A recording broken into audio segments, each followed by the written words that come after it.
이제 하나님 말씀을 봉독해 올리겠습니다. 하나님 말씀은 요한복음 3장 26절부터 30절 말씀입니다. 요한복음 3장 26절로 30절 말씀을 제가 새번역 성경으로 읽어 드리겠습니다. 그들이 요한에게 가서 이르되 랍비여, 선생님과 함께 요단강 저편에 있던 이 곧 선생님이 증언하시던 이가 세례를 베풀매 사람들이 다 그에게로 가더이다. 요한이 대답하여 이르되 만일 하늘에서 주신 바 아니면 사람이 아무것도 받을 수 없느니라. 내가 말한 바 나는 그리스도가 아니요 그의 앞에 보내심을 받은 자라고 한 것을 증언할 자는 너희니라. 신부를 취하는 자는 신랑이나 서서 신랑의 음성을 듣는 친구가 크게 기뻐하나니 나는 이러한 기쁨으로 충만하였노라. 그는 흥하여야 하겠고 나는 쇠하여야 하리라 하니라. 아멘. 한 번은 세례 요한의 제자들이 세례 요한을 찾아왔습니다. 그리고는 말하기를, 선생님, 많은 사람들이 예수께로 다 가고 있습니다. 이렇게 얘기했습니다. 예수라고 하는 사람이 세례를 베풀기 시작하자 많은 사람들이 세례 요한으로 몰려가는 것을 보면서 분노하는 마음으로 또 시기하는 마음이 가득해서 그들이 예수를 찾아와서 세례 요한을 찾아와서 말하기를 많은 사람들이 예수께로 가더이다. 이렇게 이야기를 했습니다. 세례 요한의 제자들의 분노에 찬 또 질투에 찬 그 이야기를 듣고서 예수님께서는 오히려 기뻐하셨습니다. 제자들은 질투와 분노로 가득 차 있는데 예수님이 기뻐하신 이유는 무엇일까요? 예수님은 성령 안에서 세례 요한은 성령 안에서 예수님을 너무나 분명하게 만난 사람이었기 때문에 예수님이 높아지고 예수님이 영광 받으신 일에 대해서 매우 기뻐했다라고 하는 사실입니다. 그러나 세례 요한의 제자들은 예수님이 영광 받으시는 일이 기쁜 것이 아니라 모든 일이 자기들 중심으로 돌아가야만 기뻐할 수 있었습니다. 나 중심으로 돌아가야만 기뻐할 수 있었던 사람이 세례 요한의 제자였다면, 세례 요한은 그리스도이시고 구세주이신 예수님이 높아지시는 것, 그것만 가지고 기뻐하고 감사할 수 있었다는 것입니다. 사랑하는 여러분, 여러분은 세례 요한처럼 예수님을 섬기십니까? 세례 요한의 제자들처럼 예수님을 섬기십니까? 세례 요한의 제자들은 모든 일이 자기 중심으로 되어야만 기뻐하고 감사할 수 있는 사람이었습니다. 하나님의 일이 부응하고 예수님의 일이 부응하는 것이 감사하는 것이 아니라 그거는 별로 관심이 없습니다.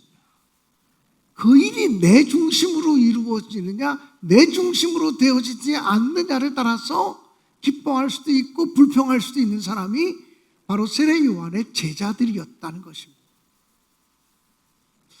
사실 우리 안에는 그런 비슷한 마음이 언제나 내재되어져 있습니다. 그것은 담임 목사인 저에게도 거부할 수 없고 부정할 수 없는 인간의 죄성이라는 것입니다. 어느 교회에서 장로 취임 예배를 준비하게 되었다고 합니다. 세 분의 장로님이 취임을 하시게 되었는데 순서지를 만드는 게 그렇게 힘들었대요. 순서지에 장로님들의 이름을 세 분을 적어야 되는데 세 가지 의견이 나왔다고 합니다. 첫 번째 의견은 장로 선출할 때 득표 연령수를 따라서 적자라고 하는 의견과, 두 번째 의견은 그래도 한국은 나이가 중요한데 연령순으로 적자라고 하는 의견과, 세 번째는 교회가 뭘 그런 걸 따지느냐고 가나다 순으로 적자고 하는 의견이, 세 가지 의견이 충돌해가지고 그 교회는 장로 취임 예배를 드리기도 전에 순서지를 만들다가 시험 들 뻔했다는 거죠. 여러분, 이런 웃기는 이야기들이 우리가 조금만 조심하지 않으면, 조금만 영적으로 긴장하지 않으면 우리들의 교회에도, 우리들의 삶 속에도 얼마든지 나타날 수 있다고 하는 사실을 우리는 기억해야만 할 것입니다.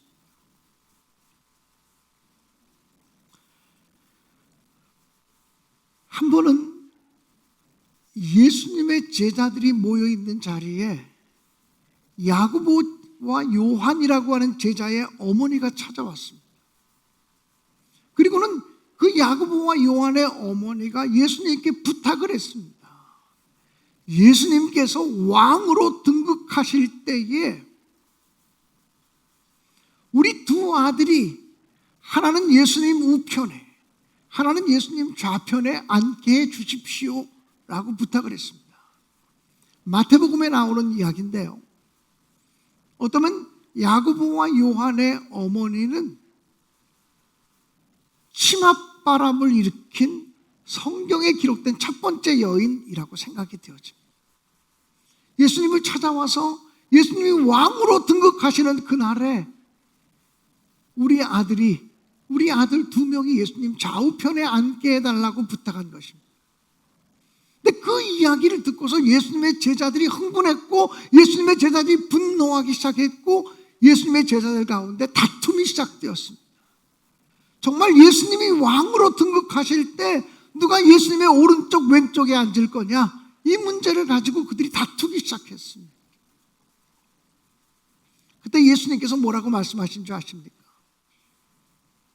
너희가 내가 마시려는 잔을 마실 수 있느냐? 그 자리에 누가 앉을지는 모르지만 내가 마시려는 잔을 마시는 자들이 그 자리에 앉게 될 것이다 라고 말씀하셨습니다. 그리고 야고보와 요한의 어머니가 예수님께 그렇게 부탁해서 그런지는 모르지만 예수님의 12명의 제자 중에서 야고보라고 하는 제자는 예수님의 제자 중에 첫 번째 순교자가 되었습니다. 그리고 요한이라고 하는 제자는 예수님의 12명의 제자 중에서 마지막 순교자가 되었습니다. 사실 예수님의 12명의 제자는 모두 예수님 때문에 예수님을 증언하다가 순교했다고 초대교회 역사들은 기록하고 있습니다. 그러니까 예수님의 오른편 자리에, 예수님의 왼편 자리에 한 사람씩 앉혀달라고 하는 말을 듣고 제자들 모두가 분노하고 그 자리에 내가 앉고 싶은데 그러고 시기하고 다투었지만 영적인 원리를 몰라서 그런 것입니다. 그 자리는 예수님의 십자가의 잔을 마시는 자가 앉을 자리입니다. 예수님의 고난에 동참하는 자들이 앉을 자리라는 것입니다. 요즘 요한계시록을 새벽마다 읽고 묵상하고 있습니다. 그리고 트리니티 성경 공부 10학기 10번째 권까지 모두 마쳤습니다. 지난주를 포함해서 4주 동안 요한계시록에 대한 특별 강의를 했었습니다. 요한계시록을 강의하면서 14만 4천이라고 하는 숫자가 나옵니다.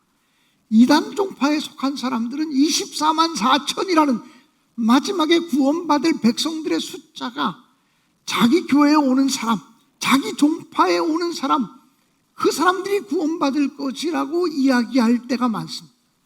대표적인 이단이 신천지. 혹시 여기에 신천지 계시다면 말씀을 좀 잘 들으시기 바랍니다. 자기네 교파에 속한 사람만 14만 4천 구원받은 사람, 하나님의 인을 맞은 사람이라고 가르칩니다. 그런데 실상 14만 4천이라는 숫자는 산술적인 숫자가 아니라 매우 상징적인 숫자예요. 요한계시록에 나오는 모든 숫자가 사실은 다 상징적인 숫자예요. 666도 그렇고 10이라는 숫자도 그렇고 7이라는 숫자도 그렇고 3이라는 숫자도 그렇고 4라는 숫자도 그렇고 모두가 의미를 담고 있는 상징적인 숫자예요. 그런 상징적인 숫자라는 것을 무시하고 14만 4천이 산술적인 숫자라고 계산하며 포교하는 이단들이 굉장히 많습니다.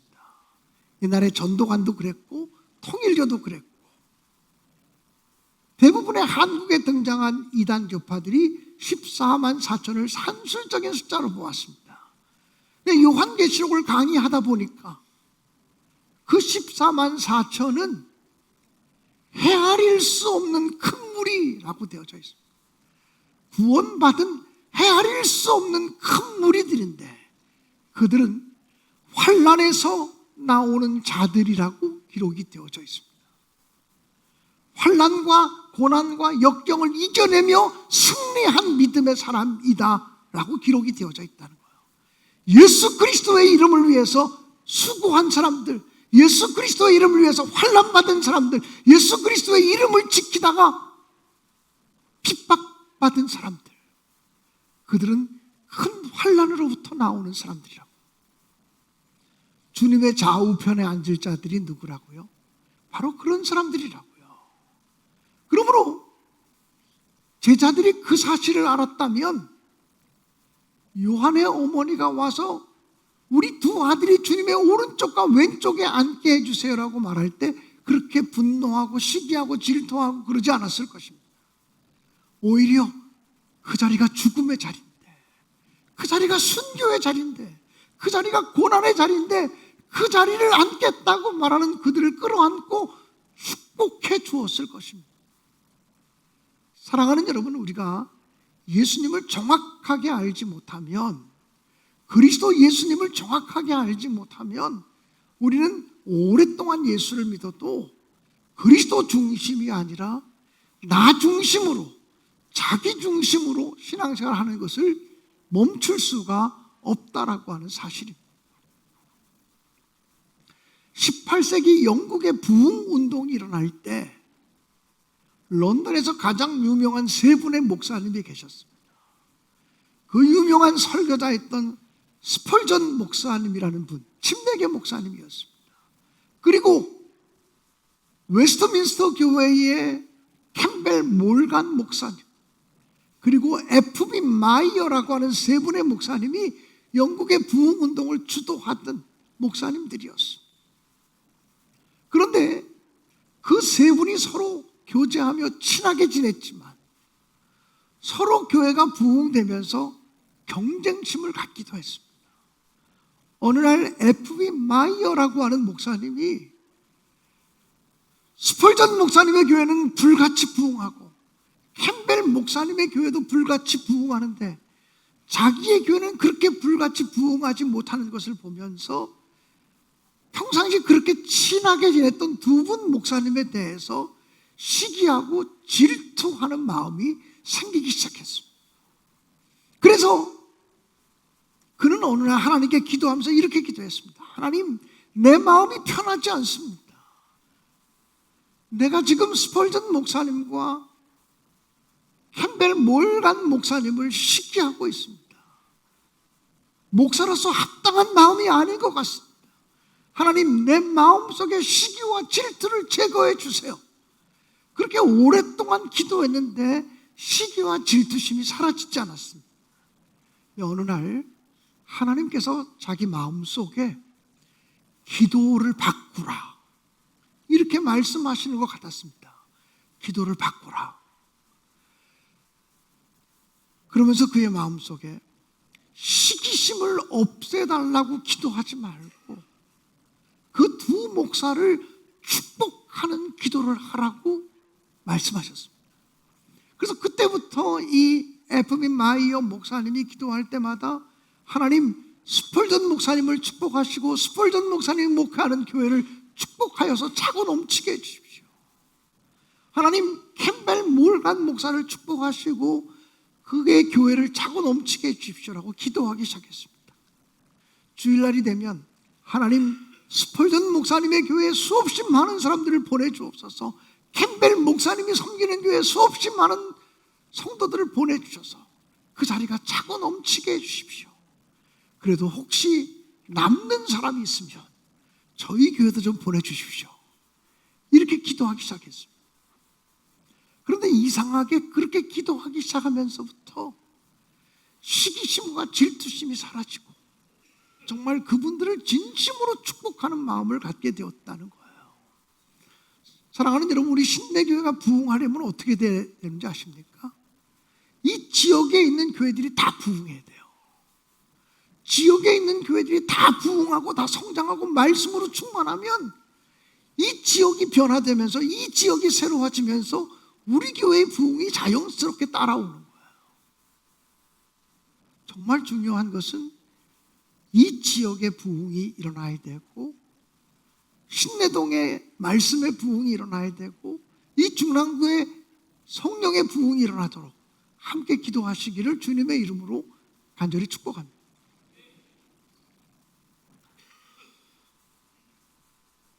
사랑하는 여러분,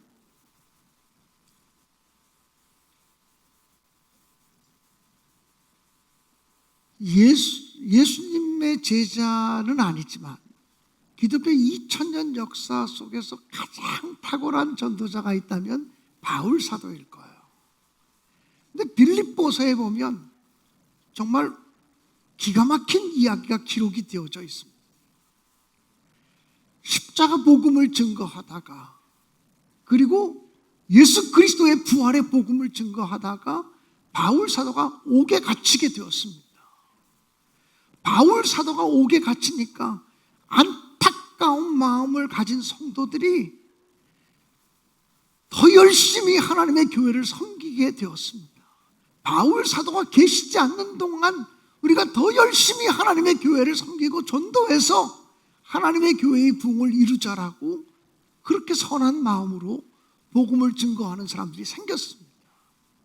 그런데 이 빌립보 교회 안에는 바울 사도가 옥에 갇힌 것을 기뻐하고 즐거워하면서 바울 사도가 없는 동안에 우리가 열심히 전도해서 열심히 일해서 우리 편을 많이 만들자라고 생각하는 사람들이 생겨지기 시작했습니다. 그래서 어떤 사람들은 선한 마음으로 복음을 증거하는데 어떤 사람들은 시기와 질투를 가지고 복음을 증거하는 사람이 생겨지기 시작했습니다. 감옥 속에 갇혀있는 바울 사도가 그 이야기를 듣게 되었습니다. 근데 바울 사도는 빌립보서 1장 18절에서 이렇게 고백합니다.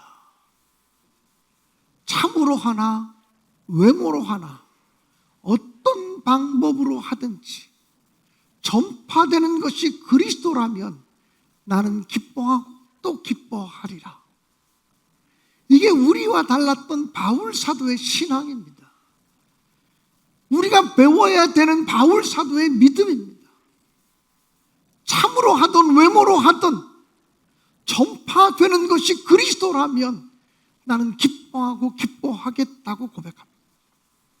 내 이름이 드러나고 내 이름이 중심이 되어야만 기뻐하는 것이 아니라 주님이 증거될 수 있다면, 주님의 교회가 부흥될 수 있다면 이것만 가지고도 나는 기뻐하고 또 기뻐하고 또 기뻐하겠다는 것이 바울 사도의 신앙이었다라고 하는 사실입니다.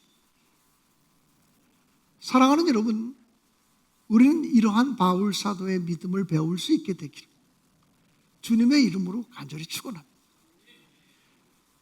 세례 요한은 많은 사람들이 예수님께로 다 몰려가고 있다는 이야기를 들을 때에 제자들 앞에서 이렇게 얘기합니다. 그는 흥하여야 하겠고 나는 쇠하여야 하리라, 이렇게 말합니다. 여러분, 이 고백은 정말 위대한 고백입니다. 주님이 흥해야 되겠습니다. 여기까지만 얘기한다면 우리 모두도 같은 마음입니다.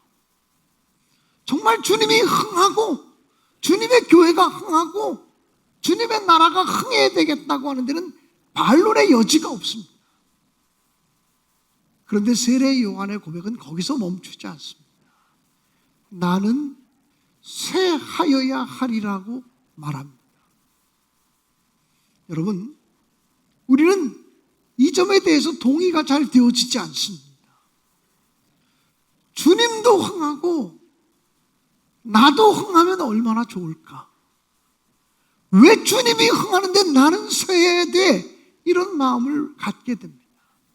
사실 우리가 예수 믿는 이유 중에 하나는 예수 믿어 잘 되고 건강하고 복받고 이런 마음 때문에 예수 믿는 이유도 있습니다. 아니, 예수 믿어서 잘 되지 않는다면 어떻게 예수 믿겠습니까? 그런데 세례 요한은 주님은 흥하여야 되겠고 나는 쇠하여야 하리라고 대답합니다. 또 그렇게 선포합니다. 우리는 이 점에 있어서 세례 요한을 전폭적으로 수용할 수 없는 연약함이 있습니다. 그런데 예수 그리스도가 누구신지, 성령을 통해서 예수 그리스도가 어떠한 분인지를 정확하게 알게 되고 예수 그리스도를 성령 안에서 인격적으로 만나게 되면 누구나 세례 요한처럼 그렇게 고백하게 됩니다. 주님만 흥하시기 원합니다. 주님만 높아지기를 원합니다라고 고백하게 된다라고 하는 사실이에요. 일찍이 바울 사도는 내가 그리스도와 함께 십자가에 못 박혔나니 그런즉 이제는 내가 사는 것이 아니요 내 안에 그리스도께서 사시는 것이라. 내가 육체 가운데 사는 것은 나를 사랑하사 나를 위하여 자기 몸을 버리신 하나님의 아들을 믿는 믿음 안에서 사는 것이라고 고백을 했습니다. 그리스도가 어디 계시냐고 물으면 유치부 어린 아이들도 내 안에 계시다고 고백을 합니다. 우리도 우리 마음속에 주님이 계시다고 그렇게 고백하며 살아가는 사람들입니다. 주님이 내 안에 계셔요. 주님이 내 안에 살아계셔요라고 고백하며 살아가는 사람들입니다. 주님이 내 안에 계신다라고 고백하는 것은 참 쉬운데 그 고백이 진짜 고백이 되려면 선행되는 고백이 있어야 된다는 거예요. 그게 바로 뭐냐면 이제는 내가 사는 것이 아니요 이 고백이라는 거예요. 이제는 내가 사는 것이 아니요 내 안에 그리스도가 사시는 것이다. 그러니까 내 안에 그리스도가 사신다는 고백이 진짜 정직한 고백이 되려면 이제는 내가 사는 것이 아닙니다라는 고백이 먼저 정직하게 주님 앞에 드려져야 된다는 거예요. 이제는 내가 살지 않습니다. 그 고백을 드릴 때 내 안에 주님이 주인으로서 내 삶을 다스리는 주권자로서 살아가실 수 있다라고 하는 사실인 거죠. 그런 고백을 하는 자는 누구나 세례 요한처럼 주님은 흥해야 되고 나는 쇠해야 되겠습니다라고 정직하게 고백할 수 있다는 거예요. 사랑하는 여러분, 오늘 저와 여러분이 예수를 주와 그리스도로 바라보는 믿음의 눈이 열려지게 되기를 주님의 이름으로 간절히 축원합니다. 예수를 주와 그리스도로 고백하는 자들은 핍박과 고난과 환난도 두려워하지 않아요. 초대교회 교인들이 그런 믿음이 있었기에 기독교 복음을 지켜온 거예요. 환난 가운데, 핍박 가운데, 고난 가운데 있는 사람들도 그 믿음이 있었기에 지금까지 기독교 복음, 십자가 복음을 지켜온 것이라고 하는 사실입니다. 사랑하는 여러분, 정말 겸손하고 정직하게 주님은 정말 흥해야 되고 나는 정말 쇠하기를 원합니다. 주님만 높아지고 주님만 영광 받으소서. 이 고백이 저와 여러분의 진솔한 고백이 되어질 수 있기를 주님의 이름으로 간절히 축원합니다. 요즘 요한계시록을 공부하고 있다는 말씀을 제가 여러 번 드리고 있는데요. 요한계시록을 읽다 보면 마지막 때의 재앙에 대해서 성경은 예언하고 있습니다. 삼중구조로 예언하는데 7 인을 떼는 재앙, 7 나팔을 부는 재앙, 7 대접을 쏟는 재앙으로 선포하고 있습니다. 그런데 그 재앙을 선포하는 중간중간에 장면이 바뀌면서 하늘의 보좌가 보입니다. 하늘 보좌 위에서 하나님과 어린 양 예수 그리스도와 함께 하고 있는 천상의 예배하는 광경을 보게 됩니다. 요한이 눈을 들어보니 하늘의 보좌가 보이고 그 보좌 위에 앉으신 하나님의 형상을 보게 됩니다. 그리고 그 보좌를 둘러싸고 있는 24 장로들과 네 천사들을 보게 됩니다. 네 생물을 보게 됩니다. 24 장로는 신약과 구약 시대에 구원받은 성도들을 상징하는 것입니다. 네 생물은 천사들을 상징하는 것입니다. 사도 요한이 하늘의 보좌를 바라보니 구원받은 백성들이 하나님 앞에 무릎을 꿇고 경배하며 찬양합니다. 자기들의 머리에 있는 면류관을 벗어서 그 앞에 드리면서 예배합니다. 어떻게 예배합니까? 모든 영광과 찬송과 존귀와 힘과 능력이 하나님께 있다고 고백합니다. 그러면서 하나님만 홀로 높임 받아달라고 고백하는 찬양을 부릅니다. 그것이 바로 사도 요한이 바라보았던 하늘나라의 예배 장면입니다. 오늘 우리의 예배가 그 예배를 본받는 예배가 되어지기를 간절히 바랍니다. 주님만 홀로 높아지시기를 고백하고 주님께만 경배드리는 우리 모두가 되어지기를 간절히 바랍니다. 예배드리는 시간뿐만 아니라 우리의 일주일 동안의 삶의 모든 자리에서 주님 큰 영광 받으소서, 홀로 찬양 받으시옵소서, 모든 이름 위에 뛰어나신 그 이름 우리가 무릎 꿇고 주님 앞에 경배하며 찬양하겠습니다. 주님만 높아지시옵소서. 내 중심성, 자기 중심성을 버리고 주님만 높이게 하시옵소서라고 고백하며 결단할 수 있게 되어지기를 간절히 바랍니다. 모든 영광과 찬송과 존귀와 힘과 능력이 주님께 있습니다. 이렇게 고백하는 사람들이 진짜 그리스도인입니다. 하늘나라의 예배는 그런 자들이 드리는 예배입니다. 날마다의 삶이 하나님 나라의 예배를 모방하는 저와 여러분이 되어지기를 주님의 이름으로 간절히 축원합니다. 결단하면서 주님 큰 영광 받으소서 찬양하겠습니다.